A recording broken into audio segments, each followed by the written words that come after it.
वहीं शहर के एक छोटे से होटल में एक लड़का काम करता था जिसका नाम था रोहित। रोहित रोज सुबह 6 बजे उठकर होटल पहुंच जाता और देर रात तक कढ़ाई के सामने खड़ा रहता। दरअसल वह होटल में मटन और चावल बनाने का काम करता था। उसके हाथ का बना मटन जो भी एक बार खा ले बस उंगलियां चाटता रह जाता था। रोहित का सेठ यानी उस होटल का मालिक था सेठ रईस चंद, जिसका नाम भले ही रईस था लेकिन असल में वो एक नंबर का कंजूस आदमी था और कंजूसी करने में पीछे नहीं रहता था। रोहित कभी 5 मिनट भी लेट हो जाए तो उसके पैसे काट लेता था और अगर मटन में बोटी ज्यादा डालकर ग्राहकों को परोसता तो भी अपने मालिक से 10 बातें सुनता। ऐसे ही एक दिन, अरे रोहित, कितनी बार कहा है मटन में बोटी कम डाला कर। ये तेरे बाप के घर से नहीं आती बल्कि पैसों में खरीद कर लानी पड़ती है, जो कि काफी महंगी आती है। और लोगों को बस मसाले का स्वाद चाहिए, वो बोटी थोड़ी गिनते हैं। लेकिन मालिक, लोग पैसे बोटी के ही तो देते हैं। अगर कम देंगे तो शिकायत करेंगे और ऐसा ना हो कि ग्राहक ही कम हो जाए। अरे ओ, ये मेरा होटल है और मेरी मर्जी से चलता है, समझा? और अब तू मुझे सिखाएगा? जितना कहा है ना उतना कर, नहीं तो चलता करूंगा यहाँ से, समझा? तो जैसे बहुत आते हैं यहाँ। ये सुनकर रोहित चुप हो गया क्योंकि उसे अपनी नौकरी की जरूरत थी। घर में इकलौता वही कमाने वाला था। उसके परिवार में उसकी बूढ़ी माँ और एक छोटी बहन थी, इसलिए वो मालिक की कही हुई बातें दिल पर नहीं लेता था। यूं ही दिन बीते। एक दिन उस होटल में एक ग्राहक सूट बूट पहने आया जिसका नाम विवेक मेहता था। उसने मटन चावल ऑर्डर किया। जैसे ही उसने पहला कौर खाया उसका चेहरा बदल गया।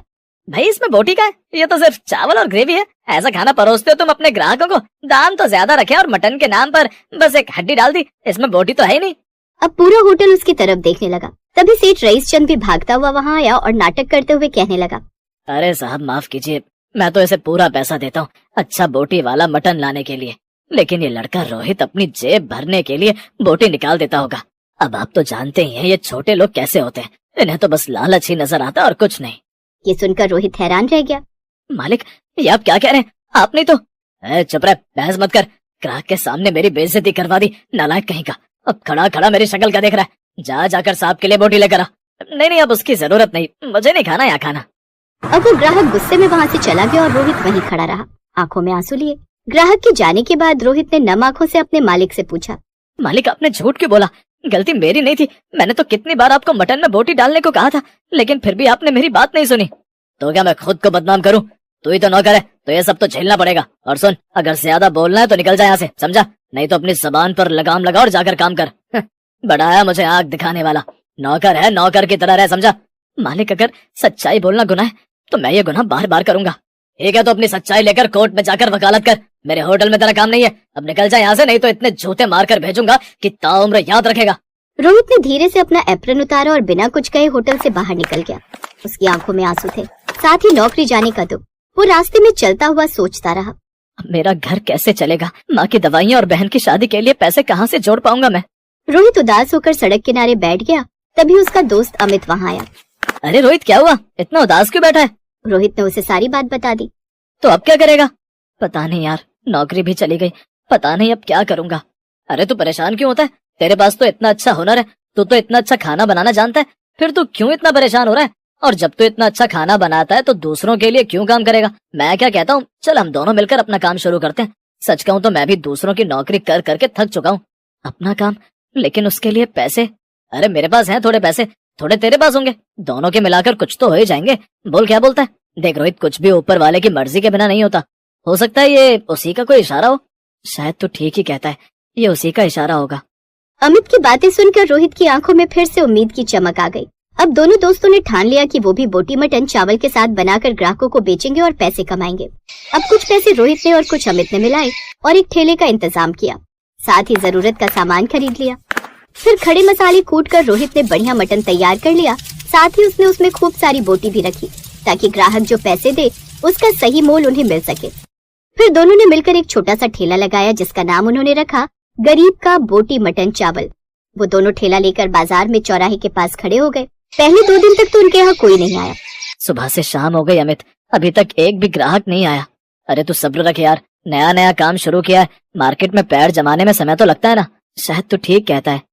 लेकिन देर शाम तक भी वो ठेला लेकर खड़े रहे, तब भी उनके पास एक भी ग्राहक नहीं आया। दोनों उदास होकर घर आ गए और अब यही हाल अगले दिन भी रहा। दूसरे दिन भी दोनों दोस्त सुबह से शाम तक अपना ठेला लेकर खड़े रहे, लेकिन तब भी उनके पास कोई ग्राहक नहीं आया। आज भी कोई ग्राहक नहीं आया, ऊपर से सारा मटन भी खराब हो गया। शायद हमसे नहीं होगा ये, मुझे लगता है हमने बेकार ही ये काम शुरू किया। जो थोड़े बहुत पैसे जमा किए थे वो भी इस काम पर लगा दिए। अब आगे न जाने क्या होगा। मुझे तो लगता है अब हमें ये काम बंद। अरे नहीं, ये तो क्या बोल रहा है रोहित? हमने हार मानने के लिए काम शुरू नहीं किया था। अरे अभी तो 2 ही दिन हुए। अब मोदी जी भी तो पहले दिन ही राजनीति में आकर पीएम थोड़ी ना बन गए थे। उन्होंने भी मेहनत की और हार नहीं मानी, तभी तो आज इस पोजीशन पर है। हम दोनों भी मेहनत करेंगे, हार नहीं मानेंगे और कल फिर से कोशिश करेंगे। अमित की बातों से रोहित को फिर हौसला मिला और अगले दिन उन्होंने फिर मटन चावल बनाए और अब तीसरे दिन उनके पास आखिरकार एक ग्राहक आया। भाई बहुत जोरों की भूख लगी और मटन खाने का बड़ा मन कर रहा है। ला जल्दी से एक प्लेट लगा दे। वैसे दाम क्या है? जी बस 120 रुपए।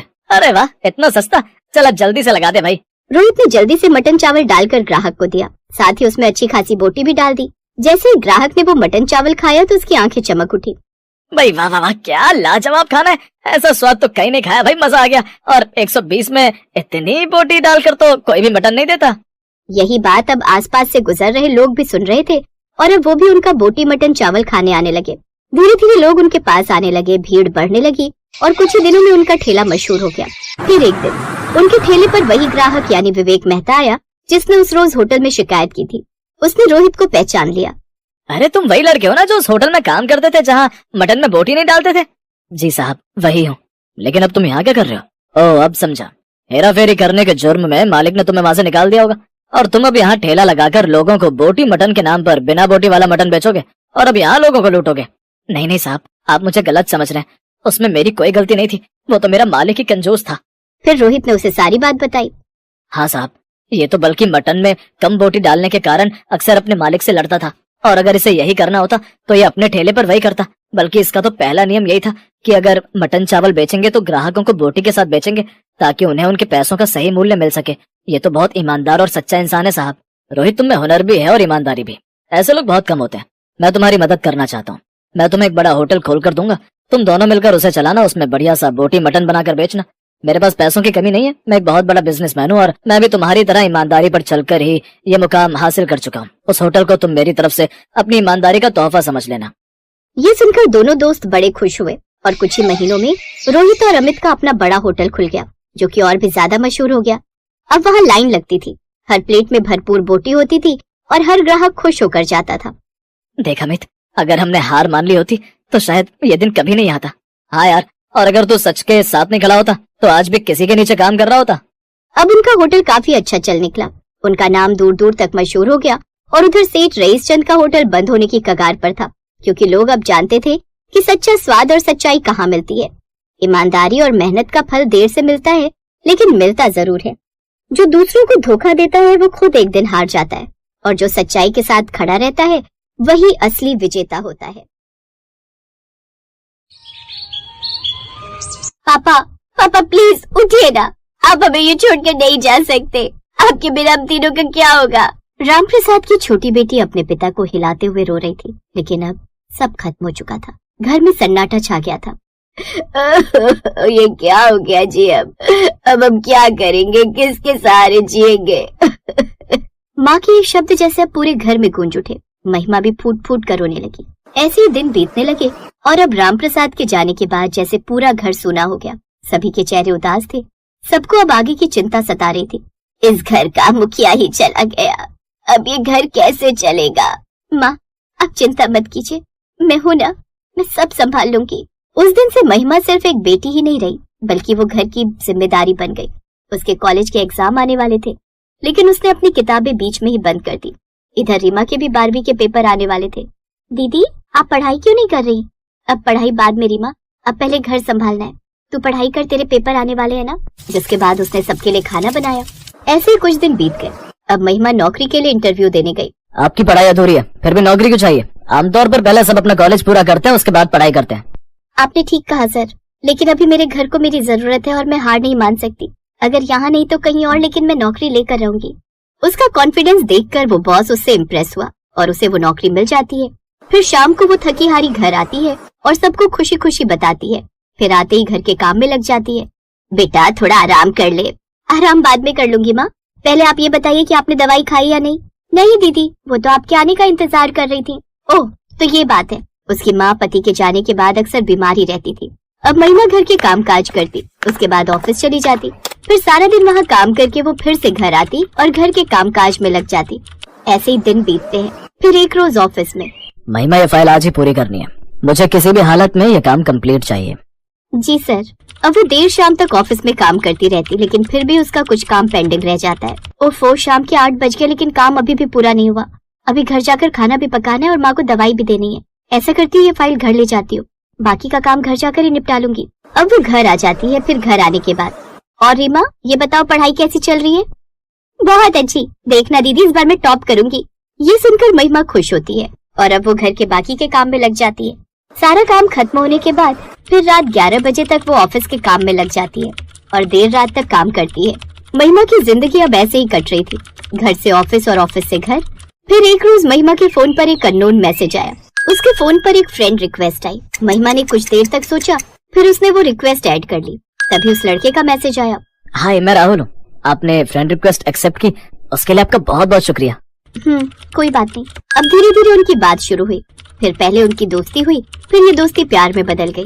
महिमा, तुम बड़ी प्यारी प्यारी बातें करती हो, तुम्हारी बातें दिल को छू जाती हैं। अच्छा, वैसे बातें तो तुम भी कमाल ही करते हो, मतलब कोई लड़की बोर नहीं हो सकती। औरों से मुझे मतलब नहीं, मुझे तो बस एक ही लड़की से मतलब है, और वो तुम। तभी उसकी माँ ने उसे आवाज दी। महिमा, क्या हुआ बेटा, कितनी देर तक फोन देखेगी? सुबह ऑफिस भी जाना है, अब सो जाओ तुम। जी माँ, बस सो रही हो। अब ऐसे ही दिन बीतने लगे। फिर कुछ महीनों बाद उन्होंने मिलने का फैसला किया और फिर पहली मुलाकात उनकी कैफे में हुई। वाह महिमा, तुम तो तस्वीर से भी ज्यादा खूबसूरत हो। महिमा शर्मा गई। फिर धीरे धीरे उनकी मुलाकातें बढ़ने लगी, फोन पर बातें बढ़ने लगी। अब महिमा अपनी जिंदगी में खुश थी, लेकिन कहते हैं ना, जहाँ ज्यादा खुशी होती है वहाँ नजर भी जल्दी ही लगती है। ऐसा ही कुछ हुआ महिमा के साथ। एक बार, अरे महिमा दीदी, आज तो संडे है, फिर आज आप ऑफिस क्यों जा रही हैं? अब नहीं, वो मैं अपनी एक सहेली के साथ शॉपिंग पर जा रही हूँ। ओह वाह, शॉपिंग, मैं भी चलूं? वो क्या है ना, काफी दिन हो गए, मुझे भी बड़े दिन हो गए कहीं बाहर गए हुए। चलिए मैं भी आपके साथ चल पड़ती हूँ। अब तुम? हाँ, क्यों, कोई प्रॉब्लम है क्या? नहीं, कोई प्रॉब्लम नहीं है। अच्छा ठीक है, चलो। अब महिमा अपनी छोटी बहन रीमा के साथ राहुल से मिलने गई। ओफो महिमा, कितनी देर लगा दी तुमने। सॉरी राहुल, वो घर के काम निपटाते निपटाते देर हो गई। ओह, तो दीदी यानी कि ये आपकी वो फ्रेंड जिससे मिलने आई हैं आप? जैसे राहुल ने रीमा को देखा तो वो हैरान रह गया। रीमा देखने में बेहद खूबसूरत थी।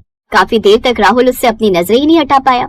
ये कौन है महिमा? ये मेरी छोटी बहन है रीमा, कॉलेज में है। ओह हाय। हेलो मिस्टर राहुल नाम है मेरा, नाम तो सुना ही होगा। नहीं, अभी तक तो नहीं, लेकिन अब सुन लिया। ऐसा कहकर रीमा जैसे ही मुस्कुराई तो राहुल खुद को रोक नहीं पाया। वो पहले से भी ज्यादा खूबसूरत लग रही थी। अब तो जैसे वो महिमा को पूरी तरह भूल गया। और यही हाल रीमा का भी हुआ। वो भी घर आकर राहुल के बारे में ही सोचने लगी। अब उन दोनों की नजदीकियां बढ़ने लगी और महिमा से छुपते छुपाते वो दोनों एक दूसरे से मिलने लगे। उन दोनों को एक दूसरे से अब काफी प्यार हो गया। वही अब महिमा को पहले से इग्नोर करने लगा और एक दिन महिमा ने उन दोनों को साथ में पार्क में बैठे देख लिया। राहुल, रीमा, तुम दोनों यहाँ? महिमा तुम यहाँ? ओह, तो ये सच्चाई है, इसलिए तुम आजकल मेरा फोन नहीं उठा रहे थे? वो महिमा, मैं तुम्हें बताने वाला था कि क्या राहुल? दीदी प्लीज आप गुस्सा मत होइए। वो बात ये है कि मैं और राहुल एक दूसरे को प्यार करते हैं और इस बात का एहसास हमें पहली मुलाकात में हो गया था। हम दोनों ने एक दूसरे से दूरी बनाने की बहुत कोशिश की, क्योंकि हम जानते थे कि ये गलत है। आप राहुल के साथ हैं और ये आपको धोखा देने वाली बात होगी। हाँ महिमा, हम दोनों ने खुद को बहुत समझाया, लेकिन कहते हैं ना, प्यार के आगे किसी की नहीं चलती। और इस बात का एहसास मुझे रीमा से मिलने के बाद हुआ। हम तुम्हें धोखा नहीं देना चाहते थे, इसीलिए आज हम इस बात को यहीं खत्म करने आए थे।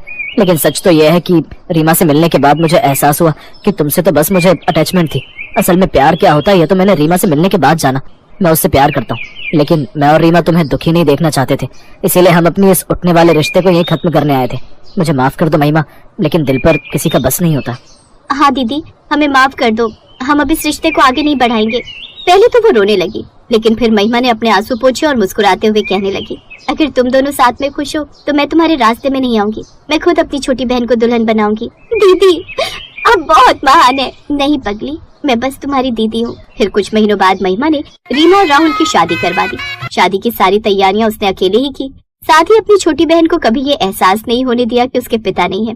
उसने ऑफिस से कर्जा लेकर उसकी शादी अच्छे से करवाई। बेटी तू ठीक है ना? हाँ माँ, आज मेरी बहन खुश है तो मैं भी खुश हूँ। महिमा अब दिन रात मेहनत करने लगी। वो देर तक ऑफिस में काम करती ताकि ओवर टाइम से पैसे कमा सके।